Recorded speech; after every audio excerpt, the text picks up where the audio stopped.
Well, it's 5 minutes before the hour of 8 o'clock. Good evening, everybody. It's DBS Radio. 5 minutes before 8 o'clock. I just want to pause with the nice cultural vibes that's going on. I know with some songs we can't really run them during, Get Empowered because of the whole purpose of copyright. But many years ago when I started radio, the bosom buddy, Ted Daly, he was the one who gave me, helped me understand some things with the freedom of expressing and all of that.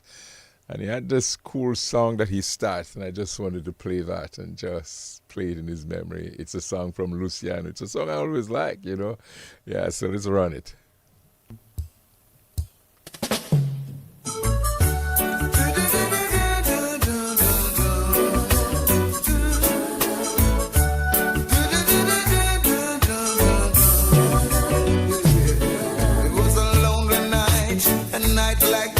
When I lay down on my bed, when I thought about the God I serve and all I'm going through, as the memories rushed down through my mind, it brought tears down to my pillows.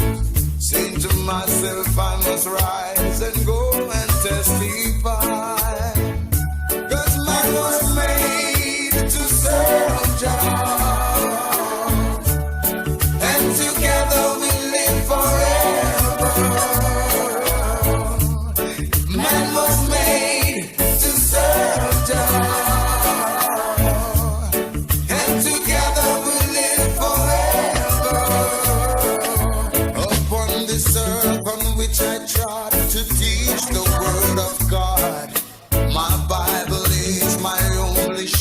The music is my rod. I pray mankind would hear my voice and listen when I call. But all they do is carry on like they don't care at all. When man was made to serve God, and together live forever. Man was made to serve God, and together we'll live forever.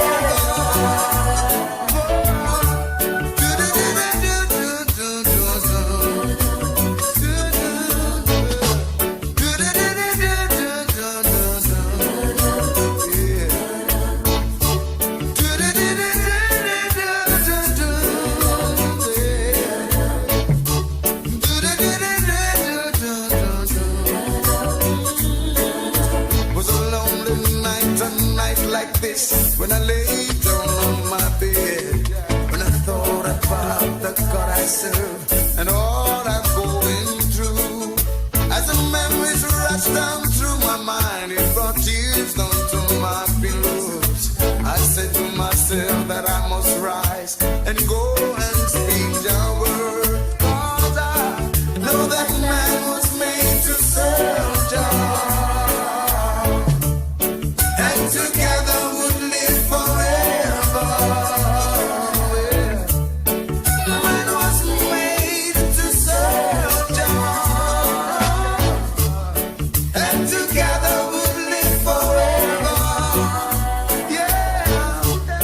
Well, as Luciano say, man was born to serve Jah, yes, and I guess all the do's.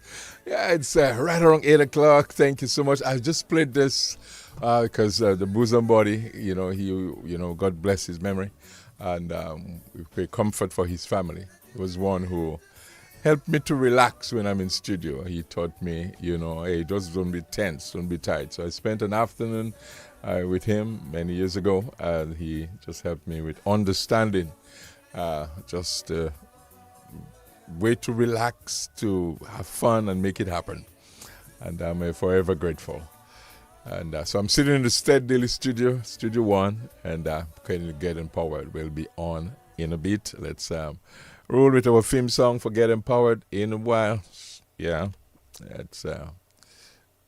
I'll have guests tonight, so we'll be rolling nicely, shortly. Wonderful. It's right around 8 o'clock, and let's get rolling. Oops, two things playing at the same time, man. Not sure, naughty fellas, man. Let me knock this one out. Yeah. Living in the positive. And I know good will conquer evil. Jah is here amidst the battle. And I know love will overcome hatred. Oh yeah, living in the positive. Oh children, let not your hearts be troubled. Wipe away your tears and fears. Cause I know love will conquer evil. Oh yeah. And even through my darkest nights, oh, fear not, Jah is on my side to protect I. Oh yeah. And even though the rods are against side, Lord, fear not, though my chances are slim. Yet my hopes are so high. Living in the positive. And I know good will conquer evil. Jah is here amidst the battle. And I know love will overcome hatred. Oh yeah, living in the positive. Oh children, let not your hearts be troubled. Wipe away your tears and fears. Once again, it's Tuesday night. It's the 30th day of the month of September, the last day of the month of September, and our final program, I guess, of the month of September. It's the 30th. It's Get Empowered. It's a time where we seek to empower you, help you get better, not better, help you find a reason, not an excuse. We do that every Tuesday from 8 to 10 with guests sometimes, or sometimes just by myself. And we're very happy that you're tuned in. It's Tuesday. I'll have guests in studio. We will be on shortly. And but Nasio Fountain is providing us with some film music. And we're very thankful for that. I'll be streaming in a bit. And those of you who are home, we have the pleasure of being on Facebook and I guess a DBS YouTube channel also. So you could check this out and you'll see. And we will be able to read your comments, I suspect, and just have your questions. So that all will be happening here tonight on Get Empowered. As we say, we always seek to empower you, make you better, not better. So let's do that together, and let's have a wonderful night. Yes, I'm really excited about tonight and the conversation we're going to be having as we empower you. We're going to be dealing with mental health and self-care, just like that. I think yesterday I wrote some goals for myself for the month coming up. I just need to do some things. If you ask yourself or look at yourself and say, man, I need to do something, and my father is to say it in Creole, fair keshoy have a keshoy fair. So I just said to myself, I got to do something. So fair keshoy have a keshoy fail. All right. So and tonight, as we listen and as we interact, it will be about doing something before something do you or happen to you. All right. Yes. So that will be Get Empowered tonight. Thank you, Nasio, and yes, take a break from you. And let me just do some stuff. Let me see. It's kind of nice. Yes. All right. So that's Get Empowered tonight. Nice. See, we're doing all of that, and we're empowering you in the name of the Lord and all of that stuff. So, all right. Let me get this also going. Look like I'm kind of tied up. Here is an invitation to get empowered on DBS Radio every Tuesday evening from 8 to 10. It is a program designed to lift you, helping you to be better, not bitter, helping you to live in the positive, inspiring, uplifting, and impactful. Get Empowered covers topics and real-life situations that are often not discussed. Get Empowered will seek to help you find a reason, not an excuse. Get Empowered provides laughter and encouragement with positive interaction. You can also join the conversation. No subject is too heavy for the team and knowledgeable guests. Relevant, practical, and to the point. That's Get Empowered on the Nation Station every Tuesday evening from 8 to 10. Live in the positive on Get Empowered. Living in the positive. That's right, live in the positive, yes, and let's be positive about life. Let's be positive about just your own self. Do you love yourself, by the way? Have you told that to yourself? Have you kind of just looked at yourself in the mirror and maybe say something if you're a guy? I don't know if guys could say, hey, good looking. I'm not sure if a guy could say that, but I guess ladies feel they're good looking. And I guess, what do we say about ourselves? I guess my guest will tell me in a while what do we say about ourselves when we look at the mirror. But maybe ladies might say, hi, good looking. And sometimes I tell myself that, you know what I mean? Because to myself, I'm good looking, you know what I mean? There's none like me, so I sometimes just have my own little therapeutic moment, you know what I mean, where I love on myself. And I guess some of that will be happening tonight. It's 8 minutes after the hour of 8 o'clock. And yes, here we are on Get Empowered. So thank you so much for tuning in. Let's get rolling. I have guests with me, like I said, in studio. We've got some things just to talk about. Quite a bit to talk about. And my guest this evening is Mr. Lester Guye. Just a brief thing about Lester. He didn't tell me where he's from exactly. He'll say that when he comes on. But I just will read this about Lester, and then I'll turn him on and turn him loose in that sense. Lester Guye, MSc Health Psychology, a BA in General Psychology with a clinical psychological focus and a diploma in mental health nursing. I found that part very interesting when I read it. Founder of, I'm not sure he'll tell us how we say, but it's Glpsychosupport services. All right, it provides psychotherapy and counseling both in person and virtually. Coaching and mentoring available also. At present, the acting coordinator of gender affairs, I guess in the Ministry of tell us all of that. And he's the first male to have, to be functioning in that role. And so congratulations to him. He's an advocate for the marginalized and vulnerable. His passion is people, and he continues to use his skills to positively influence people that he engages with at personal level, community level, and structural level, as his gift is connected with people. So, good evening to you, Lester. Good to have you in studio. Let me roll to you. What's up? Good evening, Michael.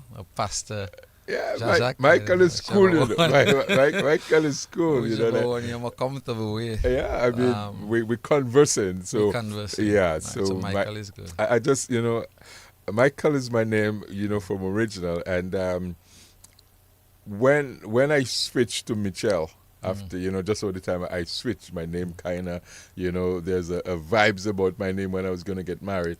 They told me, and that maybe the fire. And because of the fire, it's Michelle. So I was like, oh, that's an interesting name.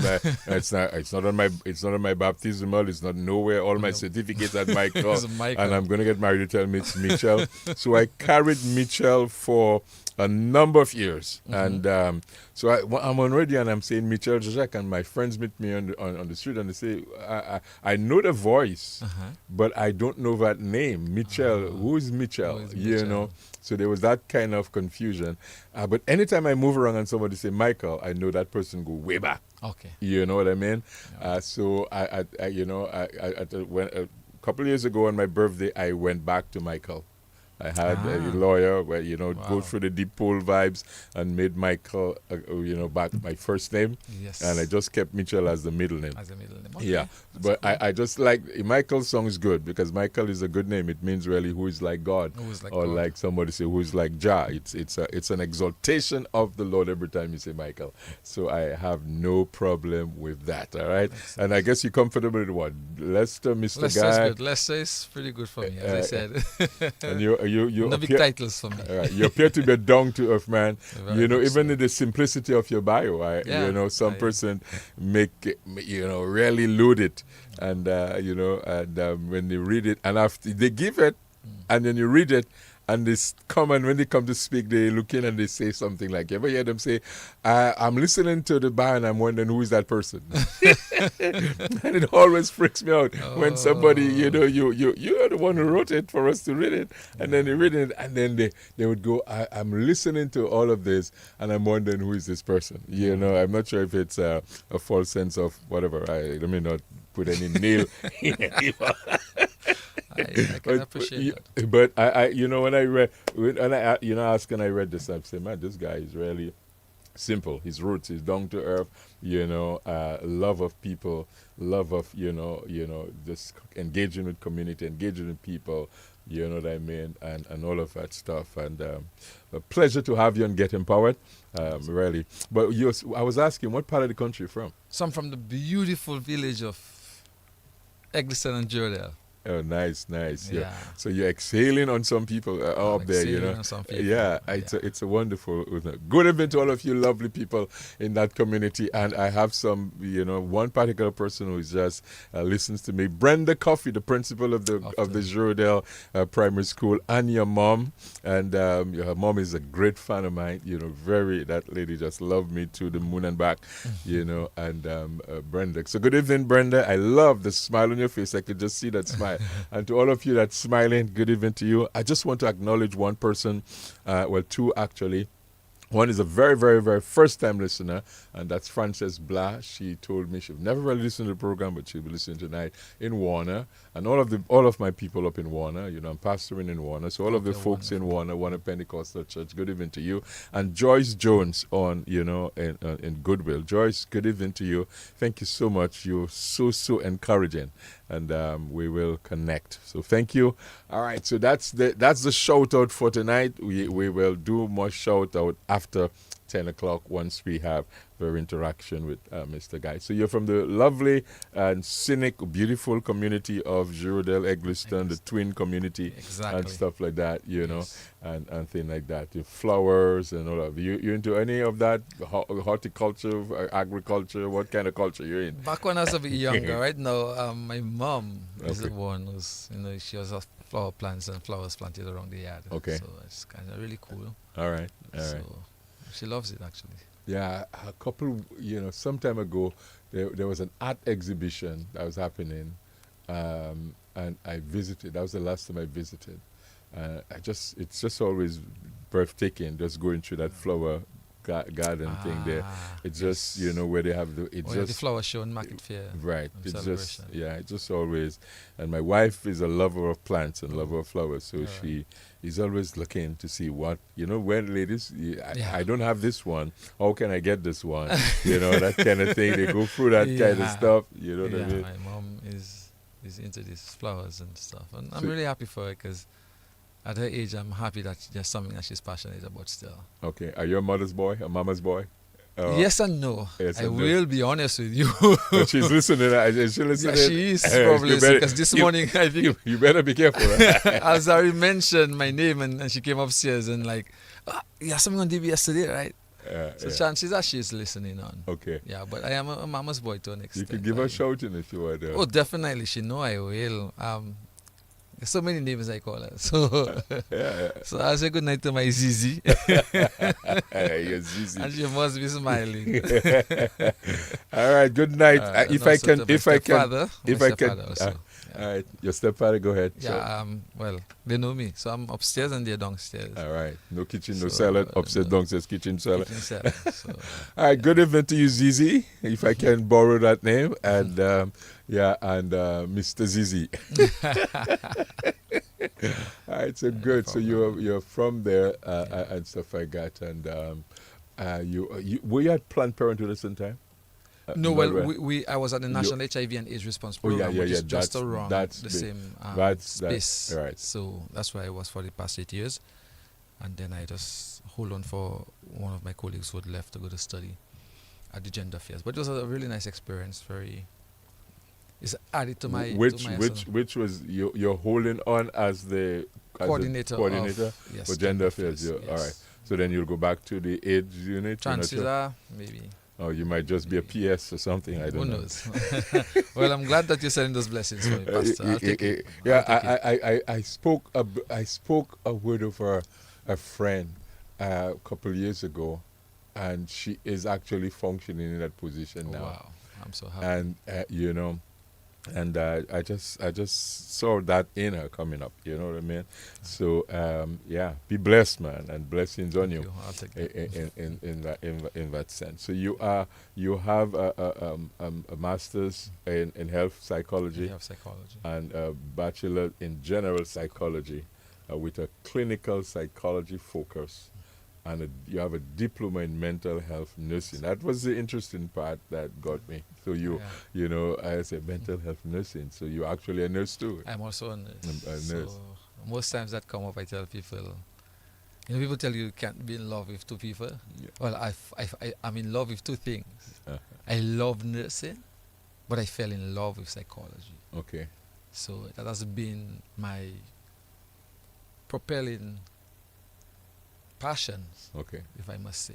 Yeah, and it has really been a nice experience for me. I think God and the universe has placed me in a situation where it has really given me a lot of skills Okay. to do with both of them, All right. and I'm really thankful for it. And that's why when I talk about my passion being people, is because I'm using that gift or that skill Okay. for a specific thing. All right. So your practice of nursing, you know, when do you go up there and just say, "Let me practice pricking some"? Yeah. How they do it? They I know. tie that and So Up and one get of- the- again, I've been very fortunate, and I was saying that to a friend of mine yesterday. I've had my challenges, but I've been very fortunate. Mhm. So I've been placed in circumstances where my skills get enhanced, yeah, Yeah. and it cements what is it I love to do. Okay. So when I work at the National HIV and AIDS Response Program, because we have a clinic, I've been gifted enough to be practicing nursing over the 8 years. Okay. You Okay. understand? Yes. And even during COVID, I was involved, and I used to do a few sessions and so on Uh-huh. at the General Hospital. So I've always tried my best to keep my skills going. Right now, not as much, but I always welcome the opportunity to. Yeah. So if there's a need, you go and just help as a first responder. That's Definitely. basically good. You know what I mean? Yeah. Good to have Pastor Alexander, Scotland. I see you're watching us and on YouTube. I'll kind of hook up off and on with what's happening, to know who's there. But you know, you're coming through, you know, from the invitation of the men's support group of the Cancer Society. I think Mr. Later. Yeah, Mr. Later. Right. Mr. Later. Because today's the last of the month, and it was what is it, Prostate Awareness Month or something Yes. like that. Prostate Cancer Awareness Month, and I think this coming Saturday there is a health walk. The Cancer Society Yes, there is is. having the health walk, all part of just you know, creating awareness of this dreaded illness that have just plagued so many. All right, so you come in with that in the background, and we want to share on men's health, but we also want to share with the focus of understanding. I have to be monitoring so many things. We want to share with the understanding. Okay, all right. So my tech is monitoring, so he's giving me some little thing. So we'll talk about mental health.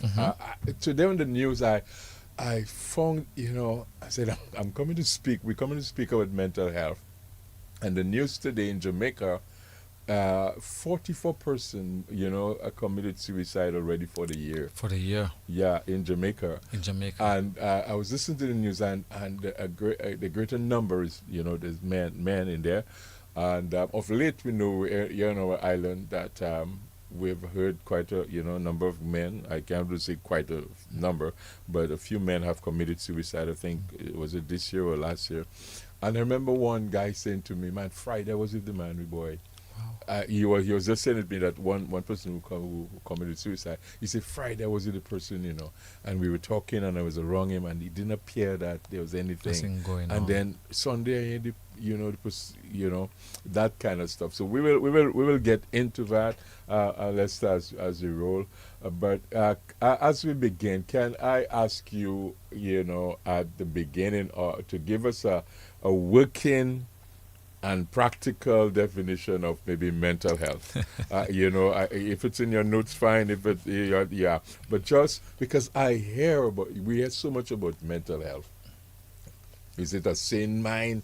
Or, what is really when we talk about a working or just a practical, for the man on the street, you can understand, mental health. What are you really talking about? So excellent, Michael. So, one of the things I do, I always try to establish early when I have this discussion as it relates to mental health, is setting a clear demarcation between what mental health is and what mental illness is. Because a lot of time, based on our cultural understanding, once we hear mental health, it's automatically linked to someone being mad or crazy or mentally ill. Right.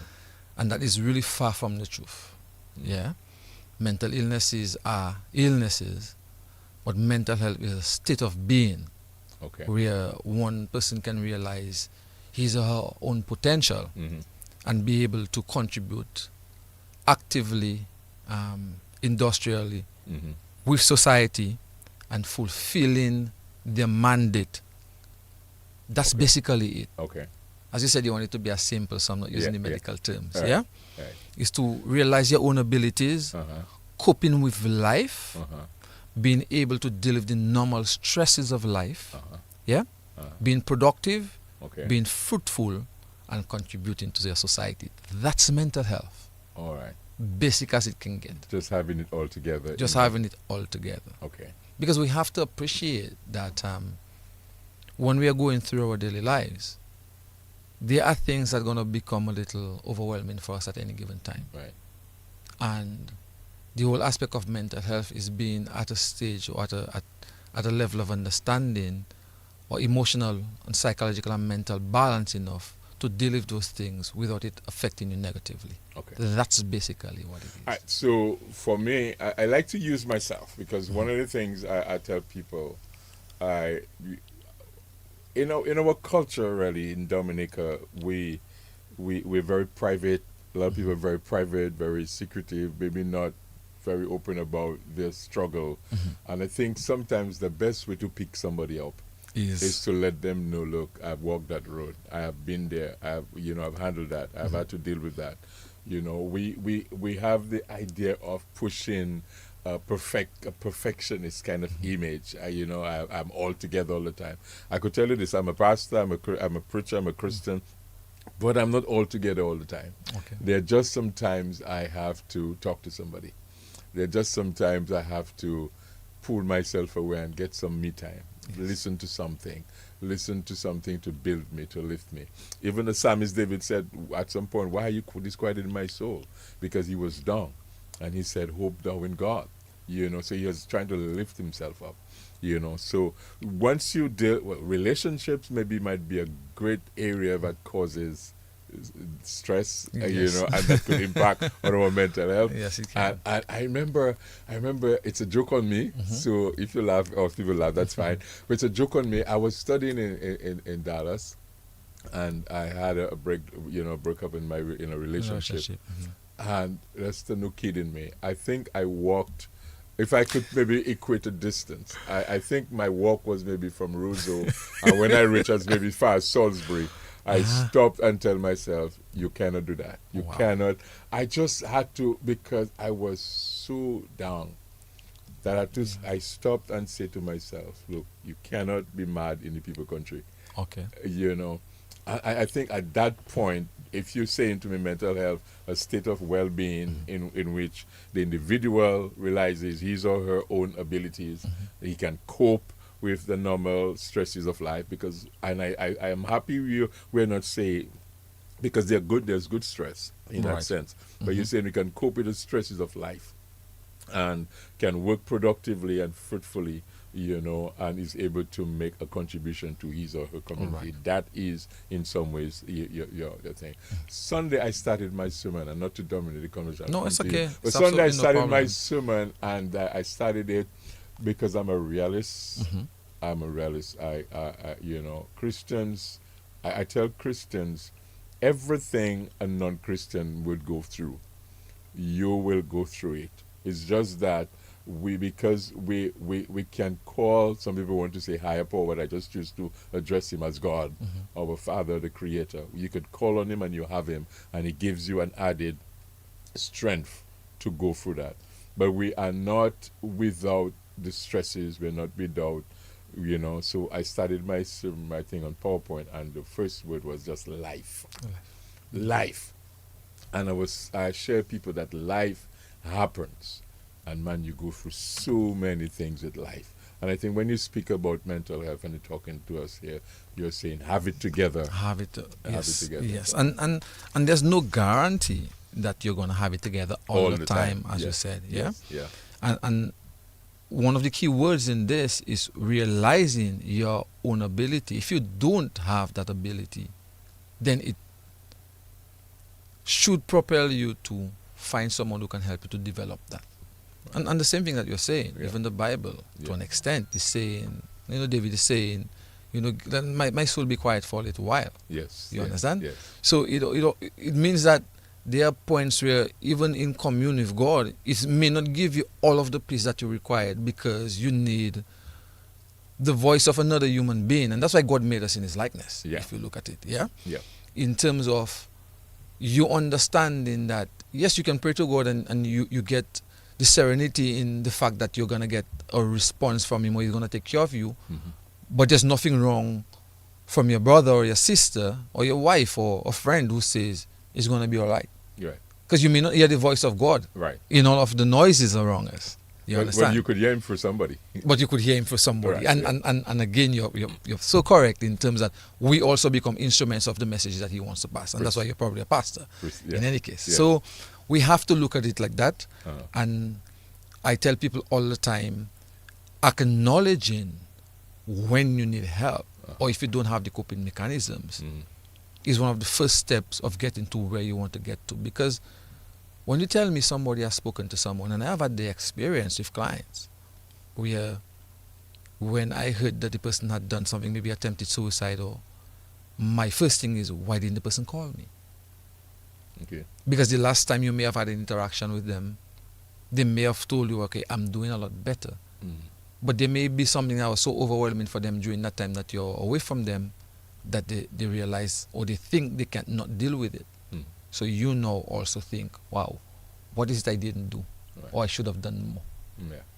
Although I always say to clients that I interact with, I can do my interventions, but it also means that you too have to give an input into what you want for you. Right. There's so much I can give you. It's almost like you're preaching the word of God. You can talk all you want, but if the person is not ready to receive it, sometimes it goes through this ear and comes out in the other. But it's just a way of looking at it practically. I remember it being drilled in us, during my counseling classes, and when I sat in that the client is always the expert.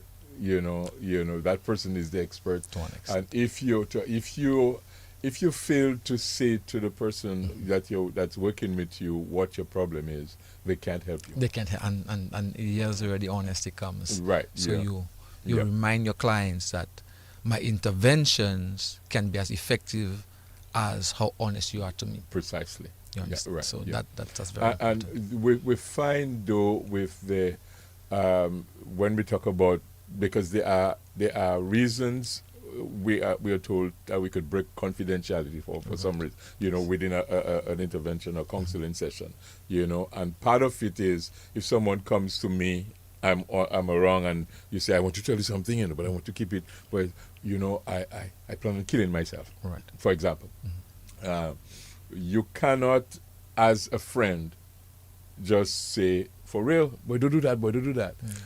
If you are not able to help the person, because they're going through a period of, within their mental health, they're going through something.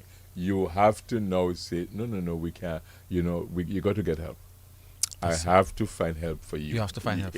Is that a fair thing to say? Yes, within the therapeutic relationship, there are circumstances where you can break that level of confidence. Yeah. Person is planning to hurt themselves or hurt somebody else. Right. You can break that therapeutic privacy or confidentiality. confidentiality. Yeah.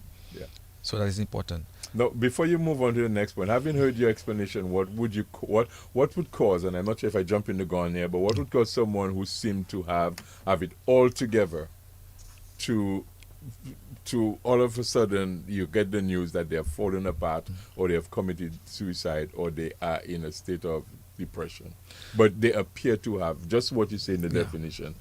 Is it possible? So as I said, it may be.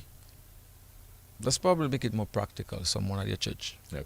and if given the most brilliant sermon that you possibly could give, because the person might be going through something difficult, and as their faith-based leader, they come to you and they've spoken to you, and you've given them your assurance that God is going to see them through.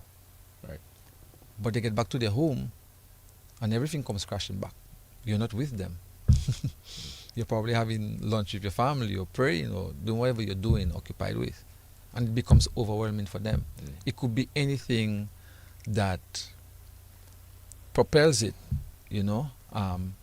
So when we look at someone struggling personally, it may be multifaceted, one. And it could be for so many different things. It could be finances. Yeah. It could be social stuff. It could be cultural expectations that people have of you. Okay. It could be a physical illness that you have presented with. Right. It could be a psychological difficulty that you have. Or like in your situation when you got the little go point. It was an emotional loss. And if you realize during COVID, that was something that came up quite often. Right. Because persons were unsure of what the future holds. You lost your job, so how are you going to go back to work? How are you going to pay the loan that you have? How are you going to feed your family? Right. And that alone can be enough to really push you off the rails. Okay. If you don't have the opportunity to relate to someone who can say, okay, this situation is not unique to you, and there may be a way out of it. Right. Because if God had given us all the tools that we need to survive, I don't think we'd even need each other. Right. Yeah. And one of the things a client said to me recently, and it has resonated with me a lot, is that he wasn't presented with an illness, and they were struggling with accepting that this is the circumstance that they're going through. Right.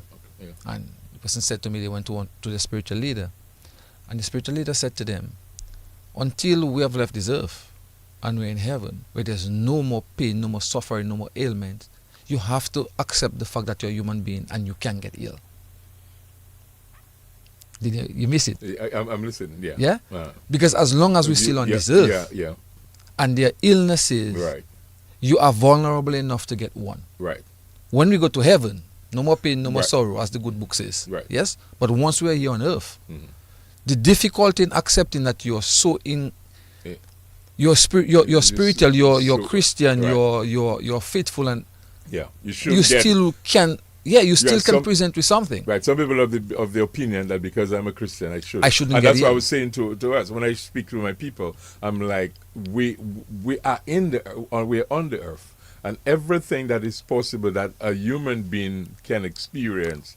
I'll tell you something. When I've never really been fired in my life except for where it happened one time, and I found it so strange, Lester, because I'm like, don't you supposed to cushion giving somebody that kind of news? and I'm thinking, how cruel could some employers, could some managers, could some whoever, how cruel they could be. You walk into the office and you just say to me, you look at me and you just say, well, let me just get straight to the point, you're fired. Wow. And I'm like, I'm talking about something happened to me, and I'm like, bro, because I have got, and so for that, I'm listening because I didn't see the reason to fire me. I didn't see it, and nobody really felt it was necessary. But I guess maybe because I'm outspoken, and I think I may, they may be looking at anything we get, we'll nail you. But my whole point is, it was just like I just slammed you with that. I can imagine. And I remember, for a little moment, stunned. I am stunned. I was like, and when I pulled myself together, right there, I just look at them and I just say, God will take care of me. Okay. I just say, God will take care of me.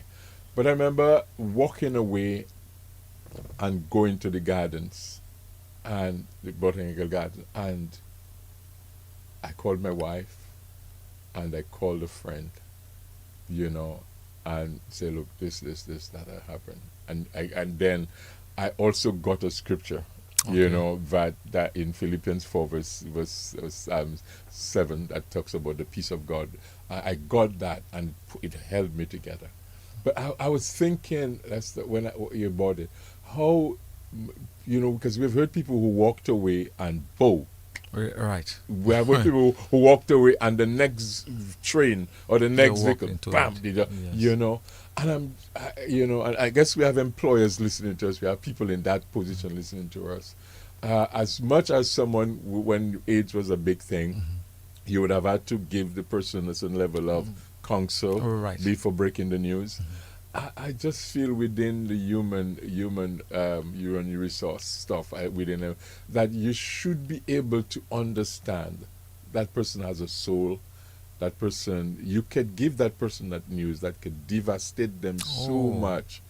But you need, as much as you're sending them out, you rarely send them out. You may not like them, you may not like what they've done, but you could damage them so badly. That is so correct. Yeah. That is extremely correct. I mean, so loss is one of the things that I think we've suffered with the most in the Caribbean. Loss of home, loss of jobs, finances, and whenever you get that type of news, it's something that's really going to play on you a lot, and especially if you've not given a cushion for it. And let me just use the example that we're experiencing right now, for example, in hurricanes. That's why we're constantly saying, be prepared. Put things in place. We may be hit by a storm, or we might not be hit, but you might as well be prepared. And I think you have a very good point with employers and human resource management. I heard something recently, either yesterday or today, and it said, when somebody gets fired, it should never be in a situation where they don't have a feeling that they're going to get fired. There should be something that you're doing at work, that's why. Unless if the person is really heartless and decides to just going to drop it on you. I think that's unfair to any human being. Imagine you have a loan at a bank, and your kids are out of college or university, and somebody says to you, without any warning, or your wife is sick or your husband is sick at the hospital, and you have a hospital situation dealing with, and they say to you that you no longer have a job. Do you know how much it's going to play on the psyche of an individual? Your whole life is going to flash before your eyes in the sense, how am I going to manage this? So you get hopeless. You feel hopeless, you feel sad, you feel depressed, and sometimes getting to the point of acceptance is not something that's going to happen overnight. So we have to be very, very aware of this, and I'm happy that probably if there are employers listening, take people into consideration. We are human beings, we are not machines. And we have to take that into consideration, Go ahead. So when we really kind of focus on mental health, it's about the orientation to wellness, the overview of how you look at stress and how it affects and how you manage it, developing of coping strategies for different areas of functioning, and also the resource of coping. There's also the area of being able to identify where you should invest your time and resources into. And when we talk about time and resources, we're not talking about physical, tangible things. Your emotions, your spiritual upbringing, your spiritual development. All of those things have to be taken into consideration because we are a complete being. And I've always said that when I've addressed, faith-based organizations. As much as we are spiritual beings, God made us complete. Go ahead, sorry. God made us complete. So we are spiritual beings, we are psychological beings, we are cultural beings, we are social beings, we are sexual beings. So if I'm feeling one aspect of my life and not paying mind to the other, of course there's not going to be a balance. And that's where emotional maturity and balance comes from. If we don't have that, if I'm praying constantly and not paying mind to my physical self, it doesn't go in hand. And that's why I think God has given us the level of knowledge that He has, so that we can meet each other at levels So don't tell me that I shouldn't have a recreational life because I'm a Christian. Right. Yeah. You understand? It's part of my individual development. And when you look at our stages of development at different levels, we all go through the same thing. Be it we are Christians, we are Muslims, we are Jewish, we go through the same thing. Amen. A child has to learn between, let's say, at 10, 11, what is industry against inferiority, because they're shifting from, let's say, primary school to secondary school. You're going to feel a way if you're unable to achieve something. Right. And you might stay a little in that development stage, and to get to the next, it costs you more. Right. So that's the thing we have to look at. So within our orientations, within our, just a whole, like school, for example, just reopened, and because of universal secondary education now within our country, you would have children, for example, with different challenges at different learning, curve and learning stage, and you're just thrust within that environment. And so there has to be that understanding, look, the children at a different level, because you could also damage them. That is true. And that can play on them mentally, that they feel I'm stupid because I'm told I'm stupid. That kind of stuff. Yeah. Excellent point. And as much as universal education is a very good idea, it does have its pitfalls. Right. Because look at this. When you probably myself and persons about our generation, sat common entrance. Right. If you don't pass common entrance, you go to high school. You don't go to high school. Right. But it doesn't mean that we didn't have technical abilities Right. that would have brought us to. Now, I say to young people all the time, right now, technical ability and academic pursuit have to go hand in hand to an extent. Precisely. But still, if you didn't pass common entrance when you were age, when we were during a generation, people like, okay, you don't pass common entrance? Because that was a big thing for us. Yeah. You understand? And sometimes you lose yourself because, okay, well, my neighbor child passed, my neighbor child got a bursary, I didn't get anything, I'm going to go up to, we still have from 2, from 1, from 2, and from 3, I think, if I remember. Up to 50th form in primary school. Right, in primary school. Yeah. And that took away the ability of certain students. Yeah. Now, with the universal education, with the universal education, everybody goes, and a lot of teachers will tell you some of the students are just not academically inclined. Right. But let's say you had technical subjects there for them, where they get introduced. And I also remember at primary school, if you didn't pass common entrance, there was this what do you used to call this thing now? Where you got another opportunity to learn skills and so on. It was you had another program. Right. I can't recall. I know there was a big call for it of late. Junior secondary. Something like that. Junior secondary. Right. There was another program. Yes. Yeah. So when we look at this, sometimes you wonder about why isn't that child thriving? Because they're not book smart. Right. And we're not even looking at other things like dyslexia and so on that you're presented with, and teachers weren't able to identify it. And you think that the child is really not academic inclined, but it's just some other thing that they're presenting with. Yes. Yeah. But again, as I said, it's about being able to identify. And somebody asked me that question today: what is some of the pitfalls we have in identifying persons who are presenting with not just mental illnesses and so on, but emotional stuff that they're dealing with? And it's just because sometimes we don't have that level of expertise around us all the time. Okay. Yeah? But when you look at taking care of yourself from a mental perspective, I just want to kind of, stay on track. Yeah. Because I love the conversation. And that is the type of conversations that I like having. All right. I like to make it practical so people on the ground understands where we're going. And that's really what Get Empowered is all about. And if you don't mind, before you get to the point, you're going to be just browse over your note. It's 16 minutes before 9 o'clock. We're very good, happy to have you. I know we have a few little person listening. Good evening to you, Tony Mead over in Guadeloupe. You're listening. Juliet in Andrew Tomar is in St. Thomas listening. Sonia Charles, thank you so much for letting me know you guys are tuned in. Agnes Benjamin, Pastor Scotland, and quite a few of you folks are listening. And I'm just checking out on the Facebook page, that is, and I'm just connecting with you. I'm not sure what's happening on WhatsApp. I'll maybe get there in a while. Well, my guest tonight is Lester Guye. Lester is going to just be dealing and sharing with us. He's trained with just what we're talking about. So he's not like me and Nepios. And Nepios is a Greek word for baby. And I'm very happy we're here so we can create some in that way. Just begin to help your appetite in getting to the place where you're well.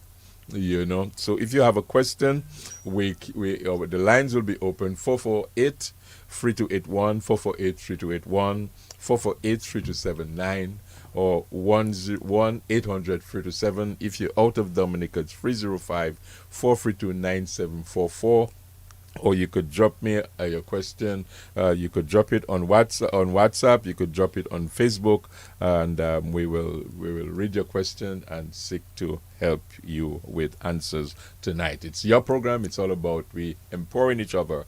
All right. So thank you. All right. So let's. It was JSP. Somebody said to me it was junior secondary program. I think. Yeah. All right. Yeah. Junior. Yeah. Yes. All right. Yeah. So great. So when we look at self-care as it relates to mental health, and we bring this physical aspect of it, that's also important. Okay. But there are a few things that it helps with. It helps to improve your coping skills. Okay. Yeah. It cuts down on the amount of stress that you have and how you manage that stress. Yeah. It leads to a better problem solving and working, because when you're level-headed, you approach things differently. Okay. Always. Yeah. I see we have a caller. Oh, we'll take the caller. Yeah, so let me just get that going. Good evening, caller. You're live. It's Get Empowered, DBS Radio. Pastor Jean Jacques. Yes, good evening. And I think your guest is Mr. Guye. Yes. From Eggleston. From Eggleston.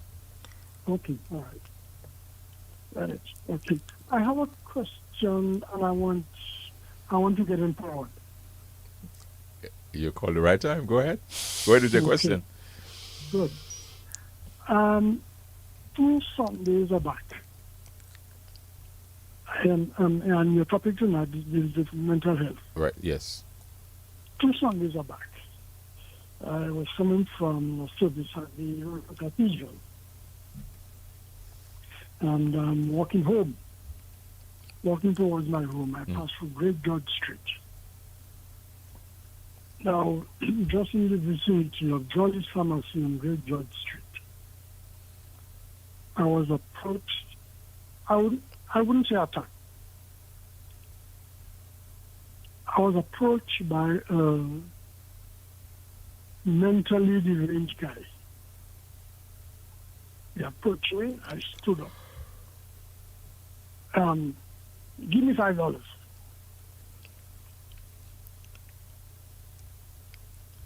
Give me $5. I told him that I'm sorry, I do not have any cash with me. And I started walking off. But just I started stepping away from this guy, I heard him say, "Oh, I'll lash you with a damn stone. Forget a stone, I'm going to lash you with it." Just like that.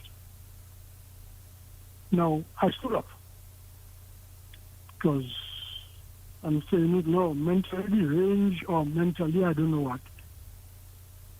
If I had seen him pick up anything, Mr. Jacques, I'm sorry, I'll retaliate. You're saying nobody is going to attack me on the public road. All right. So what is the question? Yeah, because we have we'll do quite a bit. Yes. Yes. Okay. But the thing is, those mentally deranged guys, they are not supposed to be on the road. Number one, they are not supposed, because prior to this guy approaching me, Mr. Richard, later better known as Pablo, he told me the same thing. This guy came to him and decided, well, he was going to attack him. asking him for the same thing. Now, what? I could have been locked up. I could have been arrested because there is no way that this guy would have attempted to pick up anything and I would stand up because I had something in my hand. Okay. Okay? Now, what would happen to me? That is my question. What would happen to me? That is my question. Oh what my God. would have happened to me, But- Mr. Jean Jacques? All right. Well, Mr. Guy is going to answer you, but one other thing I can. I One, want Mr. Guy to answer me because he deals with the. I you, want him to answer me all right. Thanks much. because I could have been arrested. Uh-huh. I could have gotten a bus head. I could have been knocked down on the public road. And then all they would say is that he was mentally deranged. Yeah. So you have to show a certain level of mental health and wellness. But I You am- know, I in am telling resisting. you, well, at that time, I would be mental too. Oh, okay. All right. Thanks much. Well, just stay listening. We will. Mr. Guy will address I it. want, Thank. I want Mr. Guy to address that to me. All right. Thank you. Because it's not me alone, and there are other people who may be suffering the same thing. We understand the challenge. Yes. Oh yeah. Thank you very much. Thank you. Yeah. Oh wow.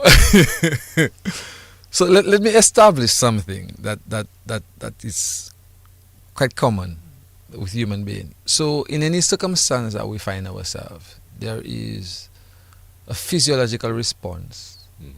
One of the three, which is called fight, Uh-huh. fright, or flight. Right. Yes? In any Right. situation that we are presented with where we feel we are at risk or in danger, you're going to either run, Right. fight, Yes. which is flight, right? Or some people physiologically just kind of freezes. So we say fright, yeah? Right.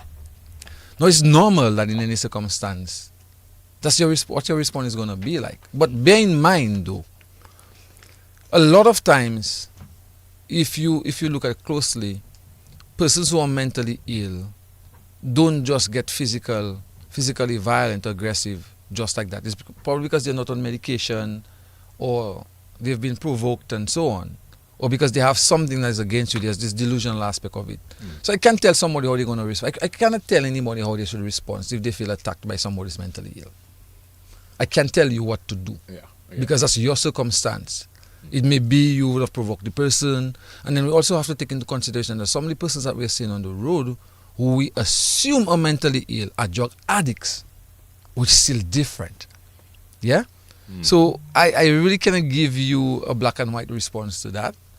I would expect that if somebody's going to try and hurt you, you're going to protect yourself. Don't you think though? And I appreciate the answer because you really cannot determine. Yeah, you cannot. I determine remember similar like what the caller explained. I went to the post office to check mail, and there was this guy there who just decided you're not going, and he was coming at me, that. You're coming at and he was all in my face.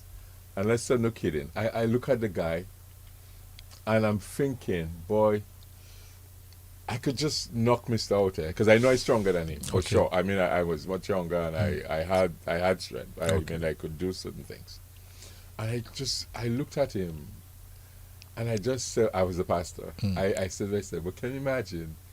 I knocked the man out, and the headline means Pastor knocks out Paro. Ah, And in that moment, because you're processing. right. Because I think you listen to the caller.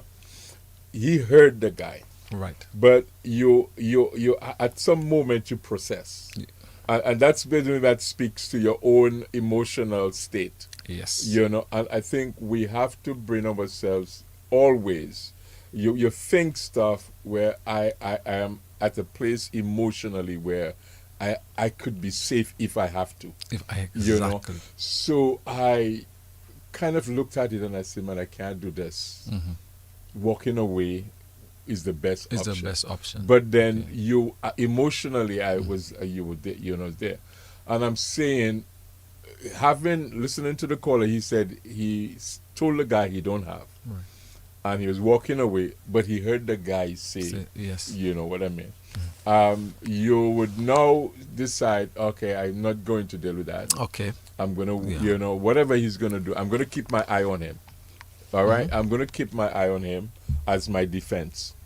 You know, so I know what to do. If he's picking a stone up, I know what to do. If he's coming at me, I wouldn't even know what to do. But you would now have brought yourself to the place where emotionally you're in a good place. That's it. You know that you know. I'm not sure. Yeah. Wonderful. And here it allows us to segue into something that I would have mentioned a bit later, but now that the person has asked. So there's something that we have what we call emotional intelligence, Right.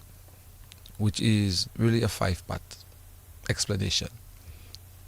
Emotional awareness, Mm-hmm. emotional regulation, motivation, social skills. Yes? You want to repeat that for So those there is- listening? Emotional awareness, Uh-huh. emotional regulation, Mm-hmm.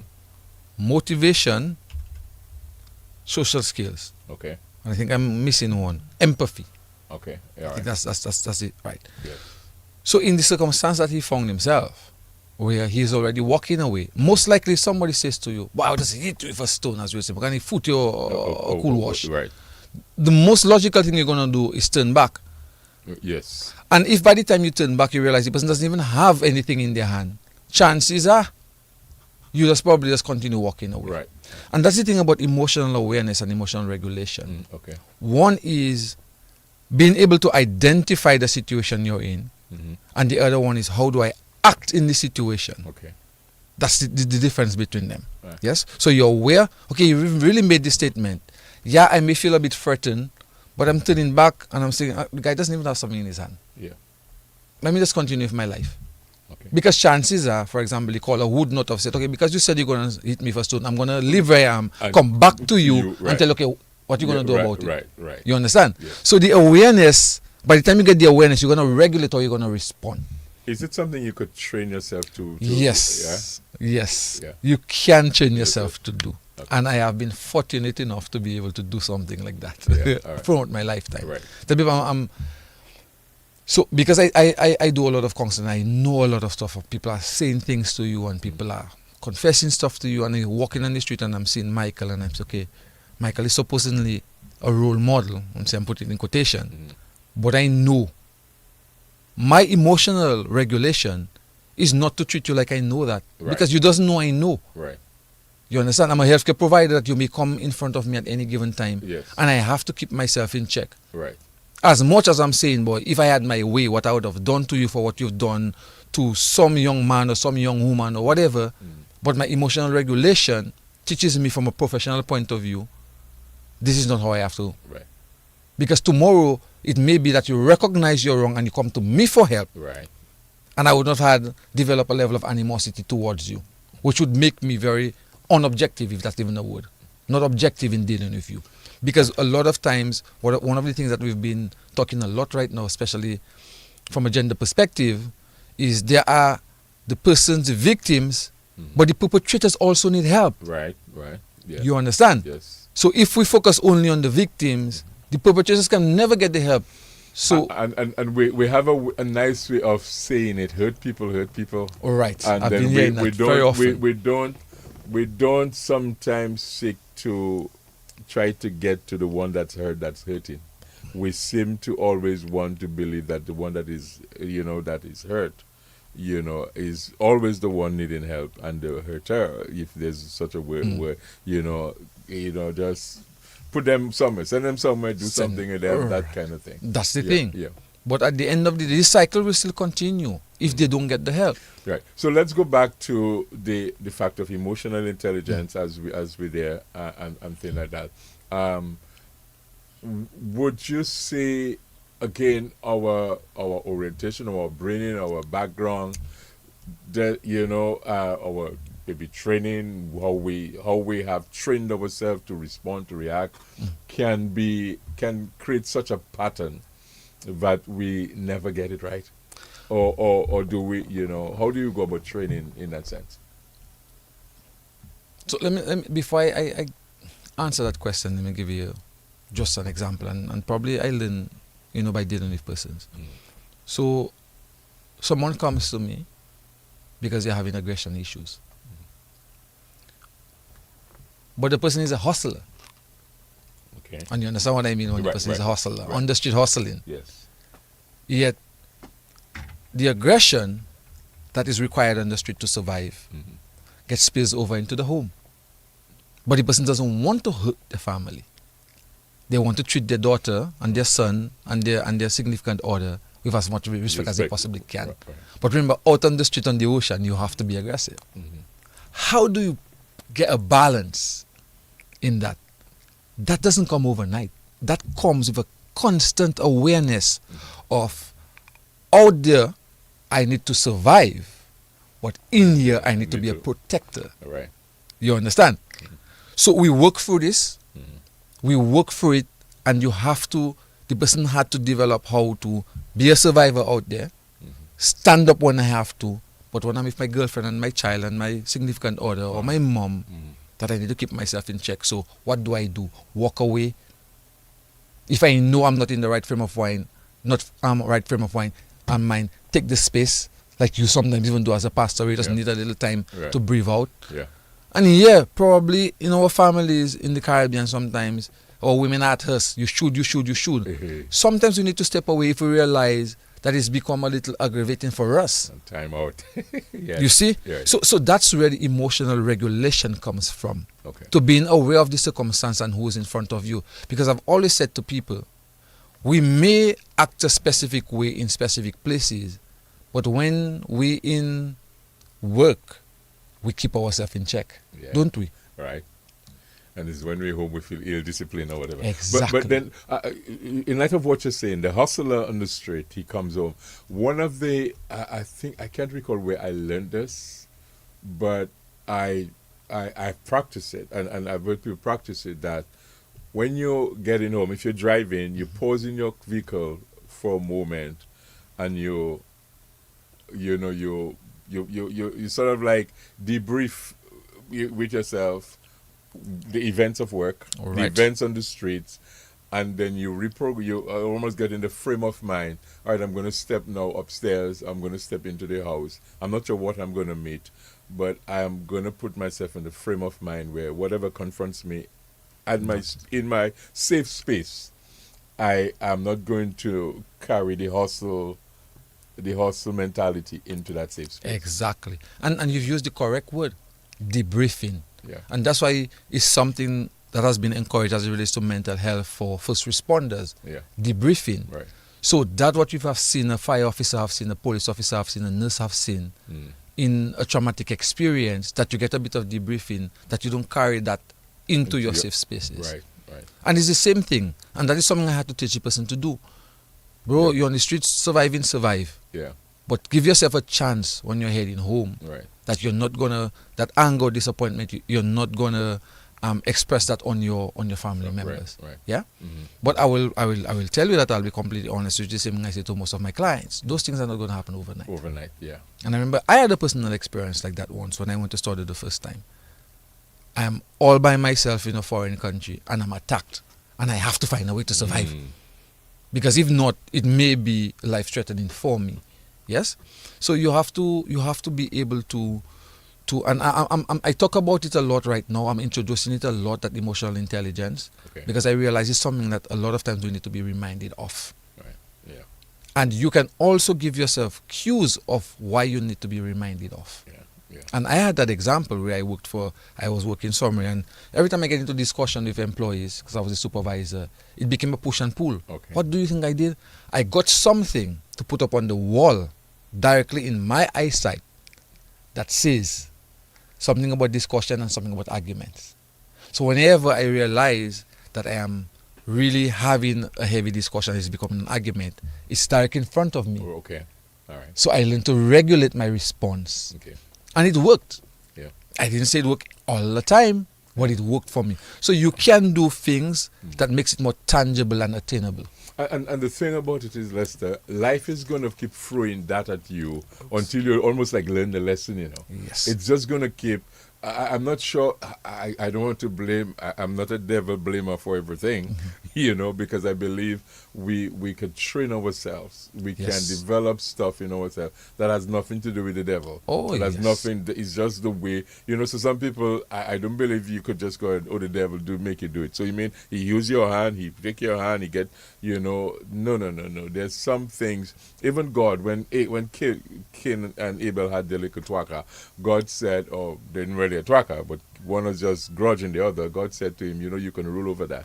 Of course. You can master You that. can master that. And it says to me that we can master, and we can master our emotion.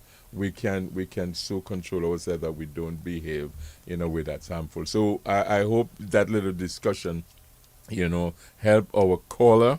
And all of those of us who, all those of you who are listening that might be having that situation, because you might be home abusing your spouse, abusing your child, abusing your thing, but you have to walk in. So you come in home, and it's like, I hope, and you could maybe even program it, I hope when I get home I don't see no dish in the sink, because if people, and then you can so program yourself.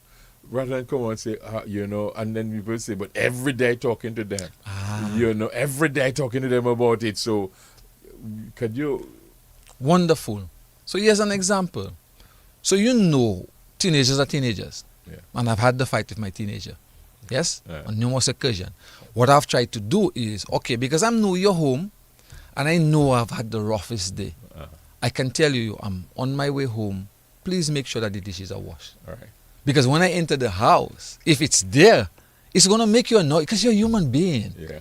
So you can put little things in place. I had a fight with my son for a long time until I had to say, okay, we've reached at that point. It's either you get to that point of correcting it, or we continue being at loggerheads with each other. And surprisingly, I always boast that it worked. Okay. It worked. All right. And Was it's a resolved. constant reminder. Yes. And then they do get it. And he said to me once, Dad, I was hearing you all the time. And I always laugh that. I always laugh that because I was hearing you. He literally said to me, I was hearing you all the time. And I'm like, but so you just make me suffer.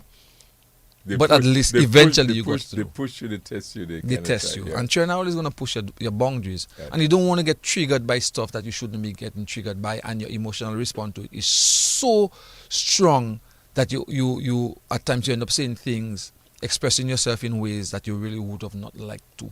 Okay. Yes? I'm not sure what you wanted to address now, but how do we, if we could maybe go into the self-care part, how do you see self-care in a structured way as the best proactive approach to maybe good mental health? Because we're looking at mental health and in that sense self-care. All right, if if there's something else you wanted to add with mental health that we've missed, you could go ahead and add it. But I was just looking at, because one say based on how you take care of yourself, based on how you take care of yourself, it now empowers you, to be able to, in light of our definition of mental health, have the ability to cope. You're able to deal with normal life stresses. You're able to be productive. You're able to be fruitful and fulfilling and all of that stuff. What would you say in terms of that? Wonderful. And we're right on point, eh? Okay. We are right on point. All right. So one of the things that I also just want to highlight before I get to that point, one of the nice things about the self-care, it helps in mitigating and preventing more family and social problems. Okay. Yeah. All right. It also reduces arguments and fight, which falls right into not getting at loggerheads with individuals around you. It may be at work, it may be family, it may be friends. Okay. It may be the guys on the basketball court, it may be guys on the football field, it may be on the domino table. You understand? Yeah. Because, like, for example, I play a lot of domino, and it's extremely competitive. All right. Extremely. You sit down And it's just a bragging rights about it and so on. All right. Yeah. And one of the things that I've tried reminding myself, that it doesn't affect the relationship with the person, so you try to mitigate as much the pushing and pulling, so that when you're done, we can still say, let's shake hands and have a drink. But is it because, you will come back to that, but is it because sometimes we don't train we have not been trained to accept because of defeat. We support cricket, for example. Let me just create that thing. We're on point. I played. I'm not a domino player, but I could call a boot, and if I could call a boot good enough to give a whole table a love, and don't know what I don't know what happened. I don't know what happened, but and I've done that. I've already given a whole table a love, and actually, if you tell me what happened, I just know I just stick the right dominoes at the right time. And even sometimes lift my hand and slam the domino and it's the right one. And tell me how I know I did, that kind of stuff. But then I remember my daughter and I, we were playing, she was much younger, we were playing on the floor, we were playing a particular game. I think it was either a board game or something. And a game where you could actually manipulate or control, and I was whipping her. I was deliberately using my skills and strength to make sure she lose. I was actually doing it to teach her a lesson. And she was getting a little way. It's like I said to her, let me tell you this, darling, I'm teaching you something, because in life you're not always going to win. In life you're not always going to win, and you have to be able to take defeat with the same, as much as you're able to take victory. So we go support our team, and we feel every ball it has to go for 6 when it's our team, but every ball have to take a wicket when it's the other team. When it's the other team, I understand. But we have to learn, and you talk about the domino table, you talk about all of that. That is maybe some ways that we have not learned that is affecting even the way we care for ourselves. And that is very true. That kind of thing. So we have to teach and understand that. Yeah, and it comes again with this whole thing of the level of psychological development and emotional development that you have and how you respond to things. Now, competitiveness can become overwhelming, but you also have to be able to regulate that. We're just having recreational fun. There's a difference between you and I at a gambling table where we are playing jacks or whatever, rather than you and I are in a church social and we're just playing the little dominoes for enjoyment. You have to be able to regulate your response in both circumstances. So you can learn to regulate yourself. Based on, and I've always said that to people, where somebody's on the street and they feel they can tell you all the things that's on their mind in the most not nice way. But if they're in the office space, they seem like a saint, because they know if they're disrespectful at their office space, it comes with consequences. Yeah. One of the things that I specifically tell young people, and I think it has to spill over to more mature people right now because people don't understand it. Apart from God has given us the breath of life, the greatest gift that God has ever given to man, in my understanding, is choice. Right. Yes. It's choice. Yes. You always have a choice. Right. I have a choice to respond to you in a positive or negative way. Yeah. I have a choice to decide if I'm going to make this pass or if I'm going to confront you. Yes. I always have a choice. And if you realize that the choices that you're making are causing you to deteriorate wholesome relationships that you have, you need to revisit how you make your choices. Right. It means that you're not doing it in the best way that you should. Okay. And sometimes I do say it's not even about good and bad choices. Sometimes it's more informed information you have, more informed decisions you make about specific things. Right. Because if you don't know something, you don't know something. Right. But you have a choice to decide, I'm going to say this to Michael or I'm going to say something else. Now we are emotional beings. You cannot take that away from people where you get angry. Because there's anger, there is joy. Yes? I mean, there's a time for everything under the sun because you're a human being. But it doesn't necessarily mean that when you're angry, you have to say something to hurt me. Right. You can get your point across without hurting me. And you can make a choice to do that. But you said something there that some persons give themselves an excuse because of ignorance. You understand? Oh, I don't know. Right. I believe we should learn something. I'm reading a book. I'm reading a book currently. The title is Generation IQ. Right. All right. And it's helping me as a pastor, as a leader, as understand generations. And I have a 27-year-old, and I was reading something in that book that opened my eyes so much to how I now relate with her and relate with others, and now relate with the young people within the church. That, I mean, it was like that night when I had on my bedside reading, I was like, man, I couldn't put the book down, because I wanted to know some more. Okay. Because we as older folks have our own perceptions Of things. our own way of doing things, and I'm a preacher, but I don't preach to my family. Okay. I don't use the Bible and beat at them.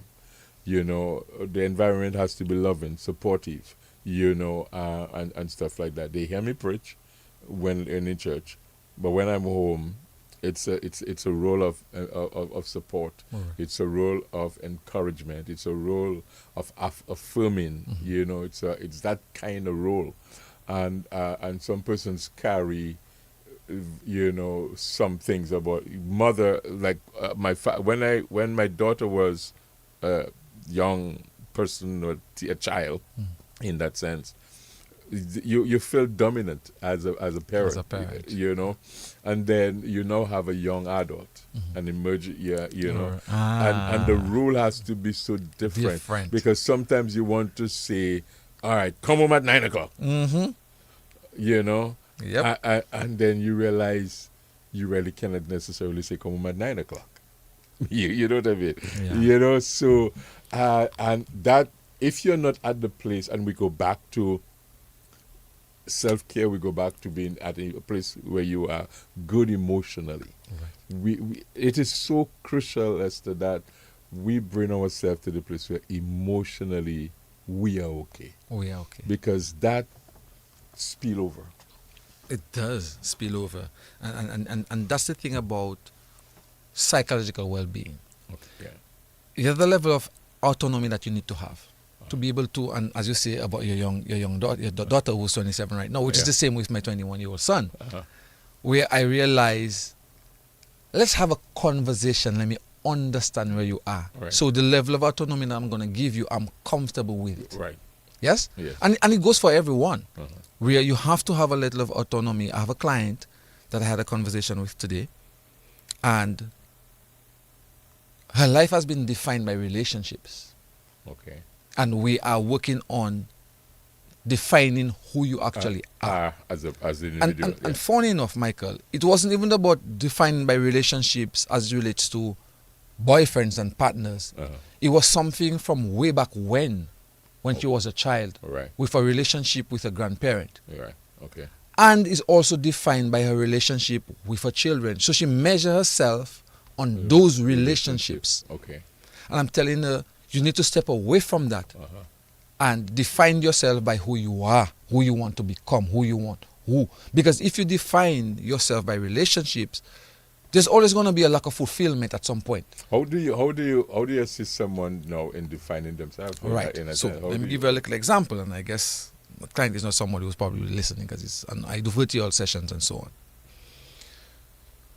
So what the person said to me is, when they were about 3 or 4 years, their parents were always at loggerhead, and they were painting the scenario why they think that their parents were at loggerheads because of them. Okay. Right? And the person has been walking through their life believing that the fights that their parent had was about them. Okay. At 3 and 4 years. Wow. So between 3 and 5, let's say. Okay. And I'm saying to her, look at a 5-year-old right now and a 3-year-old and their perception of life.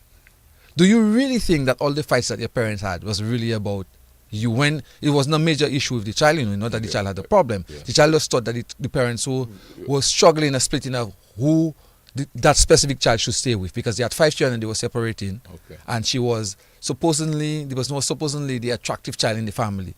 So their perception was the parents are fighting about who I stay with. Oh, okay. You understand? Right. And they're going through their life at 35, 36, believing that the fight was about Think of it as a child. Or think of it if you've related to a 3 or 5 year old in recent time.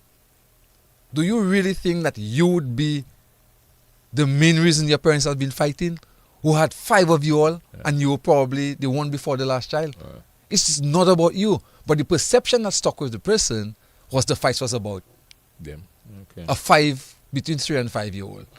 And you see how you have to work to let somebody understand that couldn't have been your fault. The root of the problem for your parents could not have been you. Right. It has to have been something much more significant outside of you. Yeah? So I'm saying this is how sometimes when people come to counseling and therapy, you have to let them see things that they never actually thought of. Right. Yeah. So you make it realistic for them. And I've always said to my clients and so many times that our thoughts and how we perceive things sometimes may not always be, because there are thoughts running around in our head. When we take them out and we put them on paper and we see and say, wow, that no longer makes sense. What I was thinking in my head that was floating around like fishes in an aquarium really doesn't add up.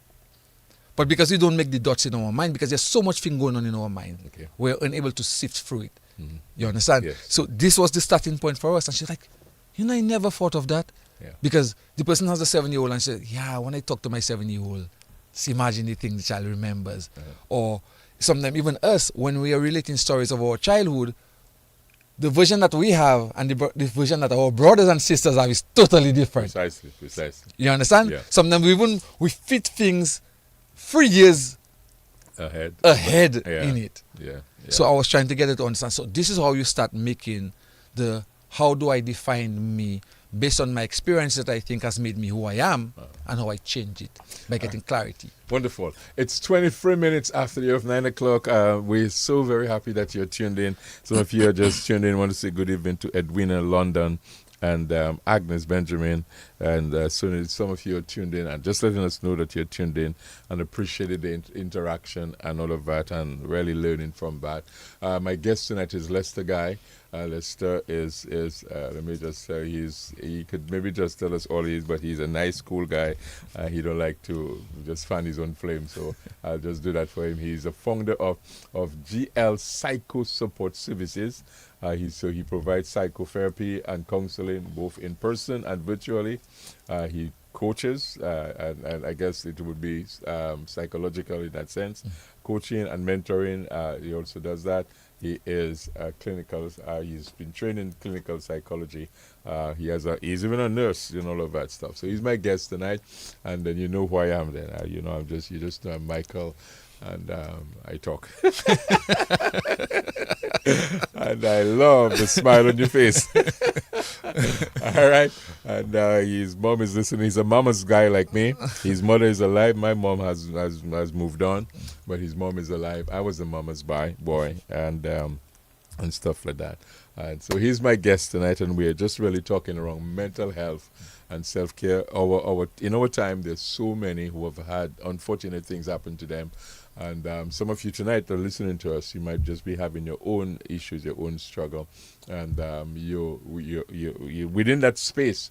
What we know, some people don't want to talk. But if you have a question, maybe you're having your own little struggle, or you're having your own thing, or you know of somebody, and you just maybe want to help them with some answers. Feel free to call us at 1-800-327, 1-800-327, or 448-3281. Or 448-3279, and if you're out of Dominica, it's 1-305-432-9744. Or you could drop me a message on my WhatsApp, 276-5656, or you could drop it on Facebook as you're listening. All right. Cool, Lester. So we're rolling, and I like the conversation, the feedback. Peter Dover is listening somewhere in Canada. The feedback is positive, as folks are tuning in. All right, so let's roll. So we're rolling. Yeah. So when we look at psychological well-being, we look at autonomy. We look at self-acceptance. Okay. We look at personal growth. We look at environmental mastery, which talks about the emotional awareness and regulation, that being able to master the environment that you're in. Okay. And we also look at how do you form positive relationships with others. Right, but you also say, I don't know if you have purpose in life, Is that one? Yes. I remember last in week. Last week, Stein Stein was my guest. Steinberg Henry. And good evening to you, Steinberg Henry. And we were talking about some stuff, and the whole idea. We're talking about natural intelligence. Right. And we were looking at a scripture where it speaks of fearfully and wonderfully made. And sometimes persons don't accept themselves. Right. And I was sharing with him our birth, our manifestation, our coming around is all with purpose. Always And purpose. within when we look at the ecosystem, all of that stuff, everything, predator, prey, that whole stuff, the fly has a purpose. Everything And has then a you try to purpose. figure why a fly. This has a purpose. Everything has a purpose. Be it a predator or prey, or it helps, the scavenger creatures. So I tell Mm-hmm. people don't eat certain things because, they're there to clean the earth, and you're eating things that cleaning, and all of that. So we go through all of that, but the purpose. So you go over this, what we call psychological wellness for us again. You gave us a few things. So it's about autonomy. Autonomy. Being able to function at the level that you want. And one of the things I always say when I tell people that I do counseling and mentoring, I like to bring people to become the best version of themselves. But would you say with autonomy, you're talking about independence, your own? You can use the words Uh-huh. interchangeably, Okay. but it's about being able to make decisions that you know is going to affect you one way or the other. That's basically And be choice in itself, and be responsible responsible for it. For it, Okay. yes, that's what autonomy is about. Okay. Yeah. Being able to, and that even if we look at Erik Erikson development stages, at an early age, autonomy and is it stagnation comes hand in hand where a child is learning to stand by themselves and walk by themselves and say, sit down before you hurt yourself and so on. Yeah. So sometimes they lose that level of wanting to be autonomous Okay. because you're pulling them back. Right. They want to explore, but you're pulling them back. Yeah. You understand? So sometimes people develop not wanting to explore because at that age, when they were trying to do things on their own, which is a normal physiological development stage of a child, and you're pulling them back. Okay. Then come back, don't go too far. Yeah. You understand? Yes. So the child realizes that every time I'm moving forward, Creating the boundaries. authority is pulling me back. They go through their life sometimes not wanting to take chances. Yeah. You understand? Because I've had clients where just the fear of avoidance, just avoiding getting connected with people. They will have relationships, but they'll have very, how will I say? Surface. Yeah. Because the ones that they had at the time when something is taken away from them, they don't want to experience that feeling again. Yeah. And that's normal in human beings. Once we become vulnerable in something, we don't want the feeling. And that's why people sometimes say, well, I fell in love once and I'm not going to give my heart like that again. Yeah. Because when you got hurt the first time, it was so unbearable that you start. You make this type of decision. You make this type of decisions, yeah, right. yeah? So based on experience. I like that. So, And then self-acceptance. Self-acceptance, again, when we look at when we relate to the Maslow's hierarchy of need, which talks about our physiological needs, love and belonging, safety and security, self-esteem, Right. and self-actualization, which is the 5 that we look at. Self-acceptance, especially for adults, is, am I who I want to be? You understand? Am I physically what I want to look like? Do I feel comfortable within my skin? Have I done what I'm supposed to do?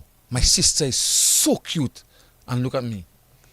So that self-acceptance sometimes plays on people. So there's always a competition. And you're making a point earlier about competition. And if you really look at it, we talk about sibling rivalry all the time. It's a word that is quite common with us, yes? That was something between Cain and Abel.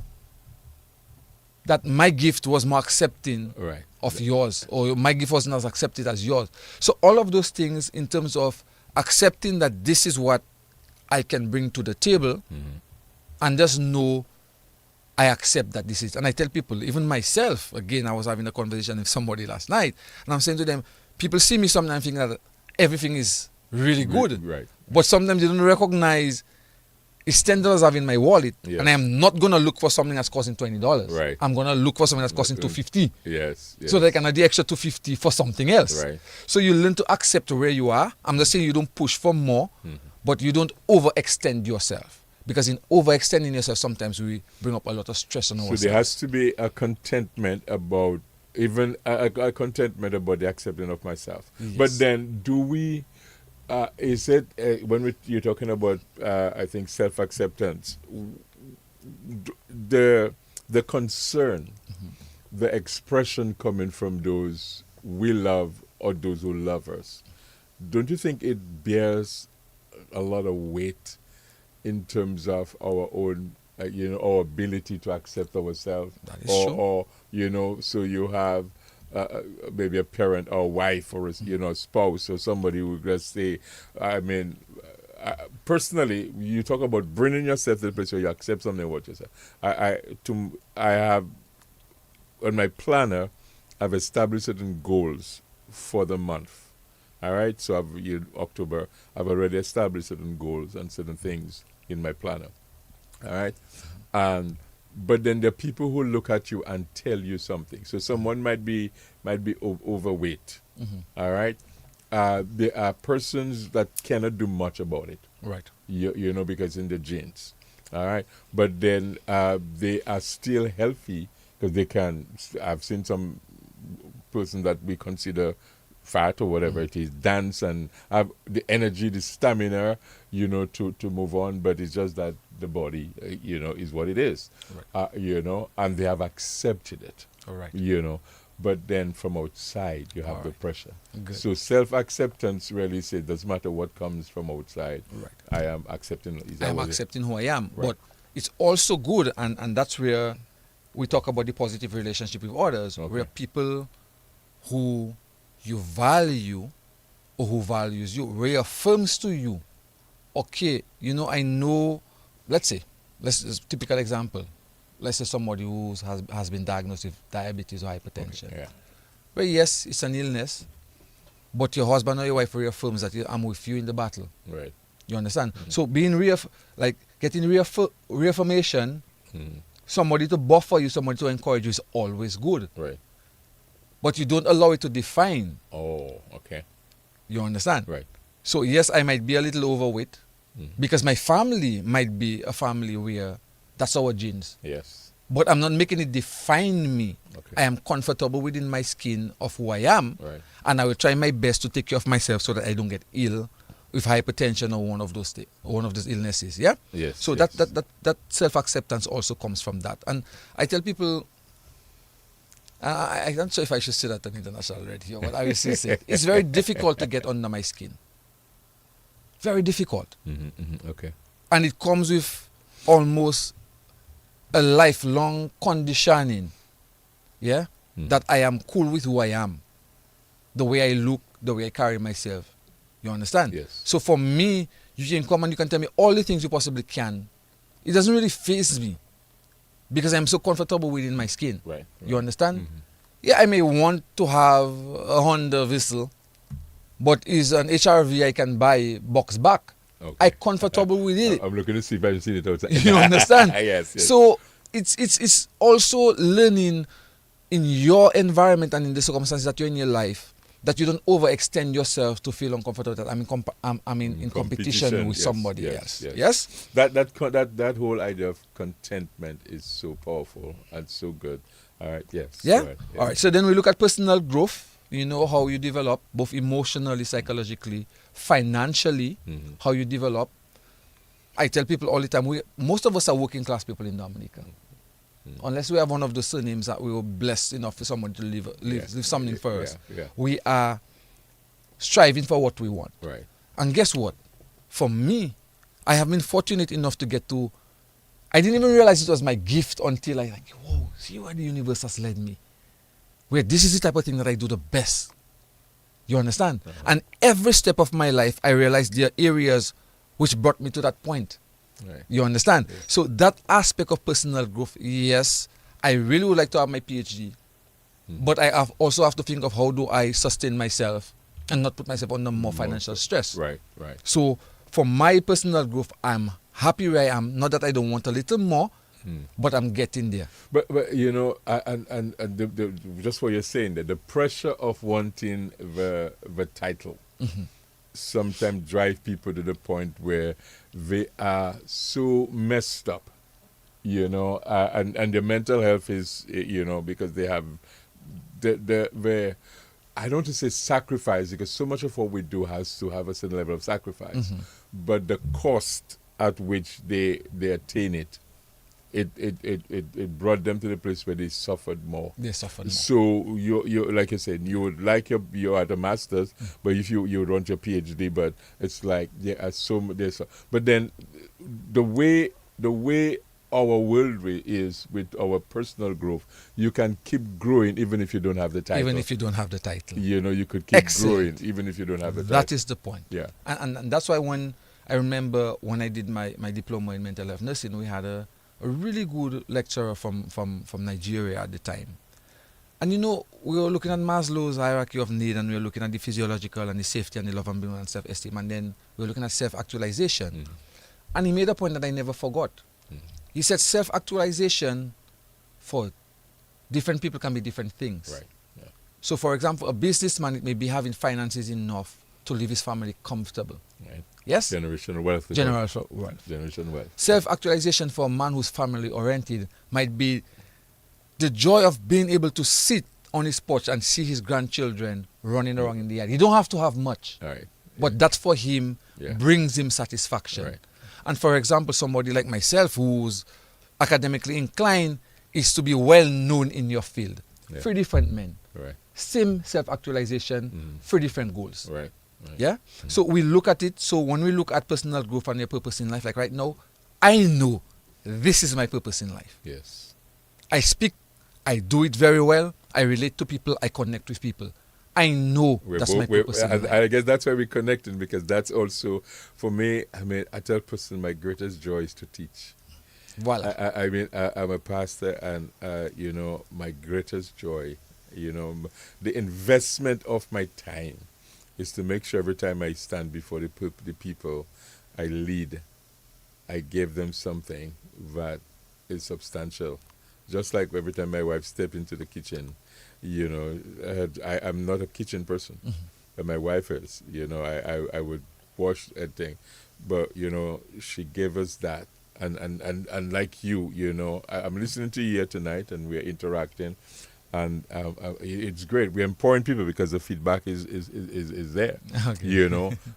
Both of us we're communicators in that sense, so it's very very good that you're saying that. But we have to be at the point where, like you said, personal growth is such, and then we have to also look at the personal growth at to what's the sacrifice. Is it worth it? Is it worth it? There are persons who have gone and have lost their family because they're pursuing the title. The title. There are persons who have gone and have lost themselves. They've actually lost themselves. They have the title, but they have lost themselves. They've lost themselves. So it has to be holistic. It has to be holistic. It has to be holistic. And that's why I try my best to be as down to earth as I possibly can. Yeah. Sometimes some of my clients come to me and we start speaking and say, Mr. Guy, that's counseling. So it's supposed to be, I so relax. Yeah. Because I don't want to sell this white-collared stuff for you. I want to connect with you. And recently I had that experience where myself and one of my colleagues went to the prison to do a presentation on childhood trauma. And when we were finished, she said, Mr. Guy, it wasn't bad, but I thought you'd give them more definitions. And I tell them, tell me how, if you're dealing with inmates, that a definition of what childhood trauma is really what you want to. You want to leave them with something practical. That impacts them. Right, yeah. And my impact point was, in spite of your childhood trauma, if this is where it has brought you, where you are constantly a recidivist in the jail, break that cycle. Right. That's what I want to talk about. Right. How do I get you to break that cycle? Yes. To realize that the abuse and whatever that you experienced as a child has brought you to a point which is not making you into the person that you want to become. Break the cycle. All right. Someone wants to say hi to you, Marilyn Holmes. Want to say hi to you. Oh, that's my darling. She's listening. It's a very interesting program. I am very happy. Good night. Good night, my darling. All right. You want to say hi again to her? Yes, and it's interesting because I worked at the prison for a while, Okay. and she was one of my really good friends. All right. So Lester,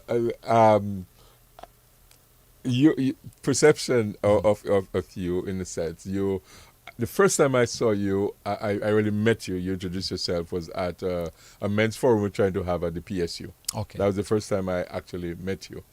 And when you came into the room, I was like, who's the, and then you introduced yourself, and I was like, that's a powerful guy, and but then you could look at somebody and dismiss them as being, Okay. And maybe somebody step into your counseling room for the first time. It happened to me one time. Someone stepped into a session with me, and they wanted to know my credentials. And I found it, I've never really had it happen, but the person actually wanted to know my credentials. And I'm thinking, well, you don't go to a doctor's office and say, let me see, but the person actually looks like. wanted to know. So I had to tell the person, this is where I studied, this is what I've done, this is what I think, and it was a guy, it was a man, right? So before you open up, how do you? Because for the sake of what we're saying, yes, because what we're saying is your personal growth, is important. Your personal growth sometimes is so much with what you have that is not branded. All right. So you don't walk around branded with masters. You don't walk around and person, because we don't walk around branded with the titles. I don't walk around branded with whatever degree I have or whatever. I don't walk around branded with it. You don't walk away with it. Yes. But you know what you have. You know what you have. Yeah. And I guess people having that struggle too, because they feel I may not have the title. And it's impacting on their mental health, And all I'm saying sometimes it's like growing sometimes. And Mr. Barron, if I should, you from Girardel, like yes. listen, Mr. Frank Barron. Yes. Mr. Frank, I worked with Mr. Frank Barron yes. 4 years, and I picked his brain a lot. So Mr. Barron and we would just sometimes chat, and the man, very a bright man, intelligent man, with such resourceful. And Mr. Barron said, I didn't go to university, but Mr. Barron shared with me how he loved reading. And he was sharing with me this book. CB's used to sell it. There was it had all kinds of information. He said he read that, and he did a lot of reading. Wow. And the development of himself to the place where he was our chief minister, first chief minister, and just when you listen to Mr. Barron, but he didn't have a university degree, like maybe his partner, Miss Charles, and they were very good pals. But Mr. Barron could stand and converse and think with everybody. And I think sometimes what we do within our society, we diss people because they may not have the title. We ridicule them because they don't have the title. And I've met people with title, but they, I don't want to use the word. I don't want to use the word already. And I've met people without the title. And they, they're so impactful. So for your personal health, those of you listening to us, continue to grow personally. Yeah. Continue. That is so important. All right. So go ahead. My headlights are never that. My headlight is how do I impact you positively. Right. Yeah. So we spoke a little about the environmental mastery, which is emotional awareness and regulation, and then positive relationship with others. And that one is the one that sometimes takes a little more work from us. Okay. Because people are going to perceive things about you or how they relate to you, even if sometimes you try your best to explain yourself. Because relating to human beings can be quite difficult. One of the things that I have also recognized, for example, with conditioning, you can take a crow and condition it to put a pebble in the bucket. Okay. You can teach that to a human being, but you still don't know what's going on in a person's mind until they share it with you. Okay. And I am part of a training that's going on right now with Reaster Foundation, with stroke caregivers. And we were having quite a little discussion yesterday, recommunication. And I was trying to explain to them, and it's mostly women who were in the class, and I was trying to explain to them, communication is one of the things that we take the most for granted. Don't ever assume that somebody knows. When somebody asks you a question, divulge the information. Don't tell them you're supposed to know. Because sometimes they don't know. You understand? So you find sometimes in a relationship, you say to your wife or you say to your husband, but you're supposed to know that's how I am. I'm not saying that you don't pick up little points and attributes about the person. But if I tell you, what do you want for dinner tonight? Yeah. I am giving you the option to make the decision. Right. If I tell you, let's go out tonight, don't watch me and tell me, well, if you want to go out. No, it's because I've thought of it and I'm saying I'm sharing it with you. So when it comes to positive relationship with others, everybody's not going to like you, Michael. Even as a pastor, a man of God, everybody's not going to like you. Right, I know that. That's natural. Yes. You understand? People are going to look for reasons not to like you. Right. But what I say, when I live or I relate to you, I want to know that tomorrow, if we meet each other on the street, that we can comfortably say hello and hi. Yeah. Without no level of animosity. And that's something you're saying that last week, I think, or 2 weeks, like 2 Sundays ago, I taught my congregation that. Yeah. But life is such, the cycle of life will bring you back to meet some people that may have hurt you or pained you. Let them meet you a place where you're better, not bitter. Yes. Because it's going to happen. Excellent. It's going to happen. But someone is asking, though, I am happy that you're saying that. Someone is asking, Lester, that the person is saying, oh, only if God could bless me with this level of contentment, it would be a blessing. So someone is like, would discontent be a sign of maybe mental health issues, or would you say that?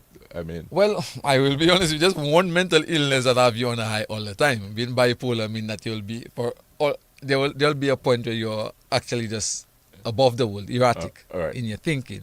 But I mean, none of us are going to have things how we want them, right? Yeah, Michael. It's almost impossible, and that's where being contented with where you are and not overexerting yourself from an emotional, psychological point of view. And let me say that point. One of the struggles that we've had with our Caribbean setting and how we've been brought up, and I think it's I'm not sure if I should say that, but with a lot of African Americans, sometimes we want to live a specific way, so we overextend ourselves. Right. Yeah, live above all means. Yes. Yeah. And a lot of that causes a lot of stress. We want that brand of phone, and and that's the thing. This, and then that, I was saying today, again, because I have so much conversation.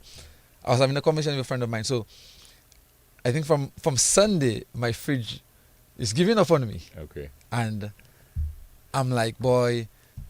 So my friend is telling me, you said you're going to change your fridge one day. And I said, yeah, maybe I did think of it. But then I realized, okay. A fridge is a fridge. Right. If my fridge is not broken, why should I buy a new one? Right. Where I'm going to probably have to spend $3,000. And that $3,000 could go into something else that I want to do. Yeah. You understand? So if it's not broken, why should I? Yeah. No, there are some people telling, no, this is what I want, and this is what I want, and this is what I want. But I'm telling you, the person like myself, I really don't overextend myself. Right. Because our world is constantly calling for upgrade. For upgrades. Upgrade from, the phone, right now it's iPhone i17. Yeah. And so it's like, I have somebody laughing at you because you have a 9. But is it working? And sometimes it's just a slight feature. Yeah. Extra they put in the phone. My daughter, because she's into all of that, I have an iPhone 11, she has one, and we were looking at something, then we were comparing the iPhone 11 against the iPhone 16, for example. And, it was showing side-by-side things to compare them. And, when you look at what is in the 16 against what is in the 11, it's like, if my 11 is not broken, why should I go to the 16? I mean, memory is a big thing with the 16, for example. Yeah. Memory, the 16, which are showing me like the 16 has 256 gig, for example, whereas the 11 has 64. Okay. But then, do I need 256 gig? Can I do something else? Can I store things in the cloud?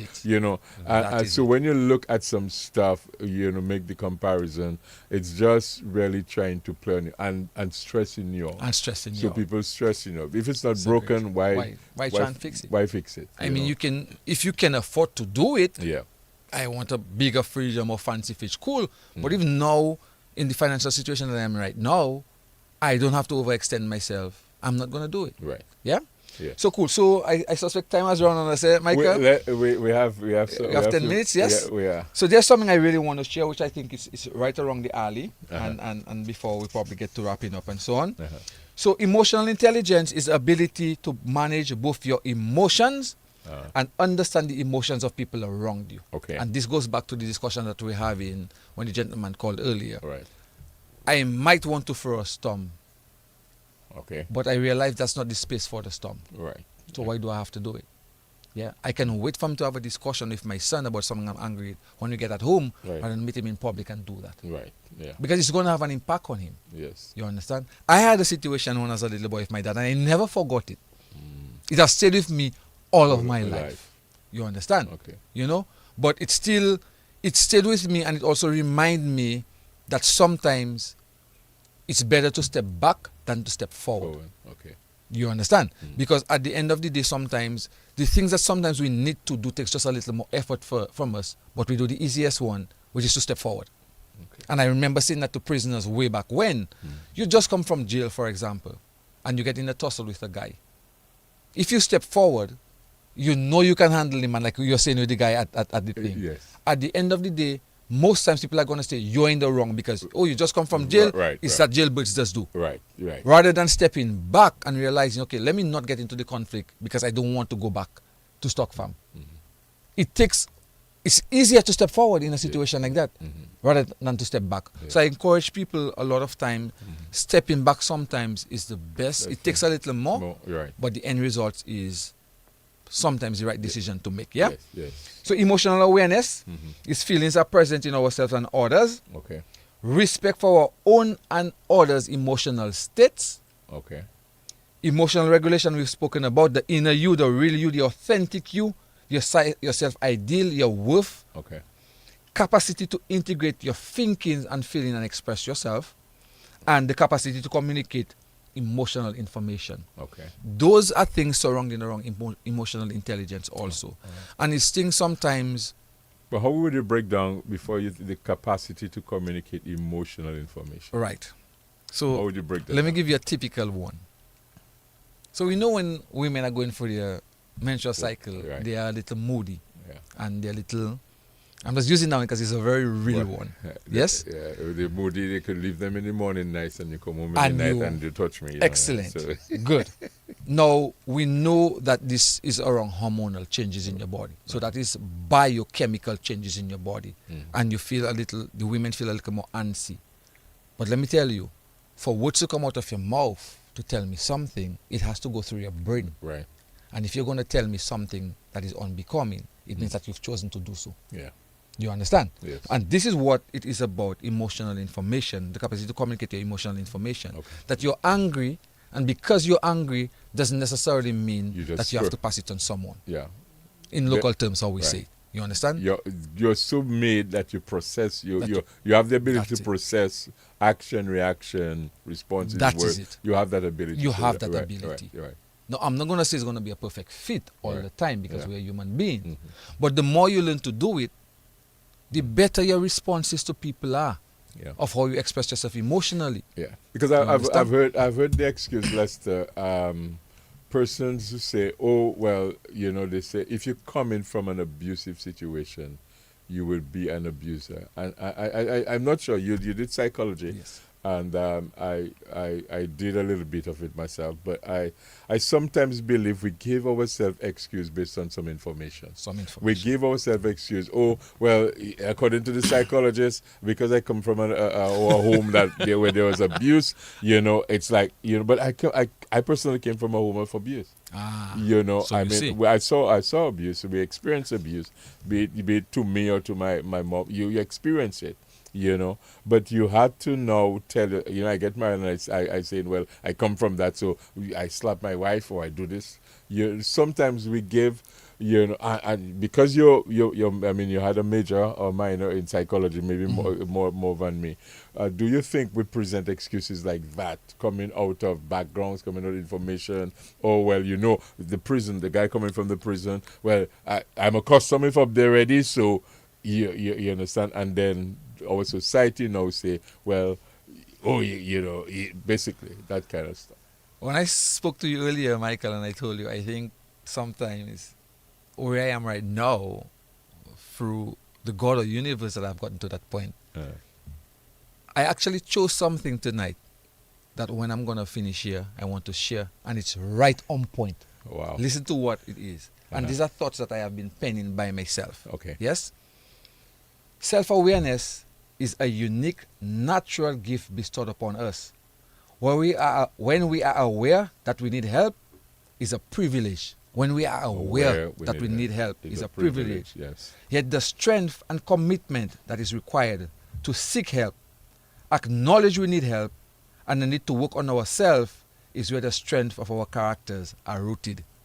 And it says, hey, you, yes, you, start the process. All right. And I'm saying that to say that if I come from an abusive home, be it I'm a perpetrator or a victim, once I have learned better and can acknowledge that there is better there, it should be my responsibility to become better. Right. Because there's no way, no matter what level of conditioning a human being can have, that if I take my fist and punch you to think it's okay, I understand that if it is done to me, I will not appreciate it, so I shouldn't do it to somebody else. All right. Yeah. And that is both from a physical and emotional point of view. So once you realize that what you're doing is hurting somebody else, Right. acknowledge it and start the change. Right. Basically. Wonderful. Yes? Wonderful. All right, so let's just say again, we have Pearly Pendang is saying, very interesting program, saying good evening to my dear friend Lester. Yes, my So friend proud of Texas. you and the impact you are making. All right. And the person she's going on to say, impact you're making in the community, listening and locked in Houston. All right, so Pearly's the name, Pearly? Yes, Pearly Pearly Pendang. Pendang. Yes, it's my good friend. She's All out right, there in wonderful. Texas. Thanks, Pearly, for connecting. Yes, and that's basically what it is, Lester. And the appreciation, sometimes for what what we do in a very judgmental space. I am not sure. Is it plaits you have or locks? I'm not sure what you. Yeah. I have locks. All right. So cool. And the perception, because we just deal with the whole factor of perception. I wish my ear could grow sometimes. I know. I have to. I'm thinking. I'm doing my cousin's funeral on Friday. Long boy, coffee. Okay. He'll be buried on Friday. Condolences. And be doing his funeral and stuff. And I'm looking at his picture and I'm saying, should I cut my hair or should I leave it? Leave it like this, because the man, is natural. And looking at his picture, it's all gray. He has all his thing. I mean, he was 67, but he wasn't shaving. He had his beard and all of that. And I because of the way my hair is, I can't grow hair, because it get Gwen and more than it get Gwen and more than get attractive. You know what I mean? And then my wife told me just once things had to come up, then my wife say, get rid of that, because it's like not attractive at all. But I'm just using that as perception, that people sometimes look at the way you carry, whatever you do, and then judge you. So it shows when you are able to, when you accept yourself, you move on in spite of what people sometimes say. Right. Because you having critics is something we will always have. Having persons that may have a problem with you one way or the other, don't want to see you grow. Why is that? Why is he? I don't want to. I don't want to listen to that, because we'll always have that. So it's so important for us to have ourselves together, and to be at a safe place, a good place emotionally. Yes. Lester, it has just been an absolute pleasure and privilege to have. Also. Just maybe share with the listeners. Ines Williams is saying, good night, gentlemen. I love this topic and you guys are so on point. Very informative. Thank you, Ines. And Pastor Alexander is saying, Lester, you are a great gift to Dominica. Much blessing. Thank All you. right, so Scotland, past Alexander Scotland. Yes. He's my buddy. Good night, Alex. And so we have this comments that folks are just sharing with us, and you're a blessing. I mean, you're a blessing, and It's I been a bless you. privilege. I bless you with what we do. We got to do that again. We got to come We back have to. We have to. and do this again. Totally enjoyed it. And just and I call it a conversation. I love that conversation. So I tell folks, and get empowered. We're not big on definitions. That's why I ask you to just give us a practical definition on mental health. What is your about mental health? All right, to be good at home, to be good at work, to be good with yourself, to be good in the society, to be able to manage stuff, not to fight. If that's just a good place to be content.